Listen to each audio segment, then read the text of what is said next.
দুপুর থেকে রাজধানীর ইন্টারকন্টিনেন্টাল মোড়ে শরীফ ওসমান বিন হাদী হত্যার বিচার ও জাতিসংঘের তদন্তের দাবিতে ইনকিলাব মঞ্চের কর্মী সমর্থকরা অবস্থান নেয়। এ সময় মিছিলে স্লোগান দিতে থাকেন তারা।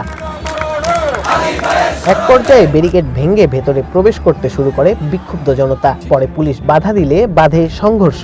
Police sound grenade, tear shell ও জলকামান ব্যবহার করে নেতাকর্মীদের ছত্রভঙ্গ করে দেয়।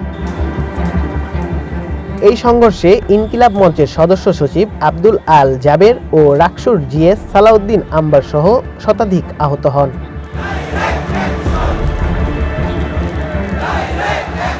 ঘটনার প্রতিবাদে ইনকিলাব মঞ্চের কর্মীরা শাহবাগে অবস্থান নিয়ে বিক্ষোভ করেন। সেখানেও পুলিশ তাদের ছত্রভঙ্গ করে দিলে রণক্ষেত্রে পরিণত হয় পুরো এলাকা। দফায় দফায় চলে সংঘর্ষ। কর্মী সমর্থকরা বলেন, হাদী হত্যার বিচার না হওয়া পর্যন্ত আন্দোলন চলমান থাকবে। আমাদের প্রায় শতাধিক মানুষ আমাদের আহত, ঠিক আছে। তো আমাদের এখন এখানে একটাই দাবি যে আমাদের সুষ্ঠু বিচারটা চাই। হাদী ভাই যে হত্যা, এটার জাতিসংঘের মাধ্যমে পরিচালনা করে সুষ্ঠু একটা বিচার আমরা দাবি করছি। যে পর্যন্ত হাদী ভাই হত্যার বিচার না হবে আমরা এই পর্যন্ত এই রাজপথে থাকবো।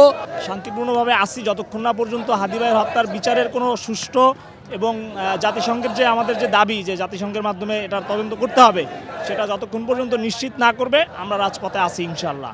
আমরা আর অন্য কোনো সরকারকে এবং প্রশাসনকে বিশ্বাস করতে পারতেছি না বইলা আমরা চাচ্ছি যে জাতিসংঘের তত্ত্বাবধানে এই হাদী ভাইয়ের খুনের সঠিক বিচার এবং সঠিক বিশ্লেষণ হোক। অতর্কিতভাবে হামলা করে জাবের ভাইয়ের উপরে, জাবের ভাই গুলিবিদ্ধ হয়। আমরা এর তীব্র নিন্দা জানাই। ইন্টারিম আমাদের একটা আমরা যৌক্তিক একটা দাবি নিয়ে আজ কতদিন হয়ে গেছে হাদী ভাইয়ের হত্যার আমরা এখন পর্যন্ত সুষ্ঠু কোনো পাই নাই। তারা কোনো জবাব দিতে পারে না সুষ্ঠু কোনো। তারা জানান, এই সরকারের সময়ে হত্যা হয়েছে, তাই এর দায় সরকারকেই নিতে হবে। Sayem Chowdhury, one news, Dhaka.